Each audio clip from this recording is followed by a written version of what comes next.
As you move to the end of the Silver Age and into the early goings of the Bronze Age, one of the most important stories, it's actually a 3-part story in the pages of Amazing Spider-Man. It was a Stan Lee story featuring the negative consequences of drug use. Harry Osborn, Peter Parker's friend, was pill popping, and his addiction was having a rough effect on him. And Stan Lee wanted to do this story. He had been approached by the New York Board of Education and said, hey, how about a story, your comics are popular with kids, how about a story that shows that drug use is bad? Well, the Comic Code authority at the time was so draconian that you couldn't even have negative consequences of drug use. You had to not have drug use at all.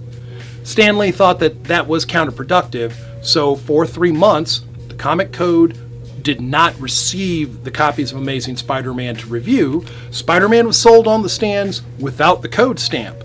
Strangely enough, it sold just as well as it ever did. And at the conclusion of the story, when that content was no longer the main element, Stan Lee went back to submitting the book to the Comic Code Authority for Comic Code approval. The Comics Code Authority recognized at that point that maybe we need to soften the restriction on this. DC Comics gave us Snowbirds Don't Fly in the pages of Green Lantern, Green Arrow. Green Lantern, Green Arrow showed us the negative consequences of heroin use with Green Arrow sidekick Roy Harper, aka Speedy. An unfortunate choice of nickname was Speedy. In any event, this shifting in philosophy and storytelling brings us to the close of the Silver Age and into the Bronze Age. The Bronze Age of comics is delineated by several things, not only this internal shift, but Jack Kirby, longtime creator at Marvel Comics, Fantastic Four, Incredible Hulk, Thor, The Avengers, Uncanny X-Men. He worked on all that stuff with Stan Lee. And he had his reasons for leaving Marvel Comics, and eventually going across the aisles to work for DC Comics. So we lost Jack Kirby in the late 1960s, and DC picked him up in the early 1970s. Many experts and historians use this as a clean break for the end of the Silver Age and the beginning of the Bronze Age. The Bronze Age has very high climax points in it, such as in Amazing Spider-Man 121 and 122, the death of Gwen Stacy, the death of Norman Osborn, the Green Goblin, Spider-Man's arch nemesis, the first appearance of anti-hero the Punisher. As we move forward from there, in the pages of Incredible Hulk, we were given Wolverine. We saw not only books like Tomb of Dracula and The Living Mummy and Frankenstein's Monster, but we saw Werewolf by Night, we saw Son of Satan, we saw The Ghost Rider. We still had Western-themed books, but by now most Westerns have gone into the cycles of reprints. Another thing that we still have are war books. DC Comics has excellent war books like Our Army at War with Sergeant Rock, GI Combat with the Haunted Tank, Our Fighting Forces with the Losers, Star-Spangled War Stories with the Unknown Soldier. Marvel has Sergeant Rock and his Howling Commandos, and Captain Simon Savage and his Leatherneck/Battlefield Raiders, Combat Kelly and the Deadly Dozen, War is Hell, which interestingly enough is the first appearance of the personification of Death, who would later go on to be Thanos' main lady. Thanos was a character that makes his first appearance in the Bronze Age in the pages of Iron Man number 55. So the Bronze Age is a shifting of storytelling dynamic, of character internal stories, shifts within the character supporting cast.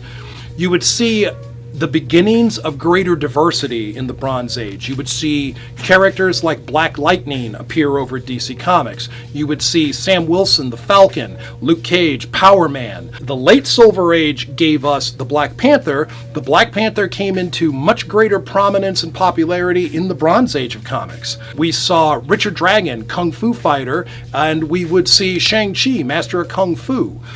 We would see, essentially, film crazes like blaxploitation and the Kung Fu craze become comic book crazes. Interestingly enough, the comic characters outlived their film crazes, and they became staples, mainstays in their own rights. Now, the Bronze Age would continue with initially darker storytelling themes. There would be high points and low points, and there would be shifts in terms of marketing. Comic books at this point in time now enjoy the direct sales market. This is a revolution of the Bronze Age, where comic books are no longer sold exclusively on newsstands and then unsold copies are returned. The direct market makes it so unsold copies are kept and inventoried as back issues. It's good for the publisher. It's economically stronger for the publisher to not have to absorb unsold copies. It's also good for the retailer, like a comic book store like Flashback Comics. What I don't sell is new books, I inventory as back issues. And when you've missed out on something, hey, I've gotten interested in the X-Men Blue series that's coming out, but I understand that that was originally all new X-Men. Do you have back issues of that? Yes, I do. And you can look through my back issues and pick that kind of stuff up. So this is a place to find things that you might have missed, and the comic book specialty store is something that comes out of the Bronze Age of comics. So the Bronze Age not only gives you good stuff to read, it gives you a place to find that good stuff to read. Bronze Age of comics is also, somewhat sadly, touchingly, the end of an era beginning at the Silver Age in 1956 with the first appearance of Barry Allen. The Bronze Age gives us the cosmic death of Barry Allen, the heroic end of the Flash as he saves 5 universes from the Anti-Monitor in the pages of Crisis on Infinite Earths. So, again, experts and historians will disagree on this, but a great many of us, myself included, use Crisis on Infinite Earths and Secret Wars, published by Marvel, which gave us the first appearance of the alien costume that would later become Venom. These are definitively ends to the Bronze Age and beginnings of the Copper Age. Now, that's a lot of information to digest, and believe me, I skipped over a lot of things just to keep this video from being 5 hours long. But I would happily answer any questions, so put your comments in the comment section of the video, and I will answer them as completely as I can. Join me for the next segment, where I will pick up from the end of Crisis on Infinite Earths and into the Copper Age and beyond.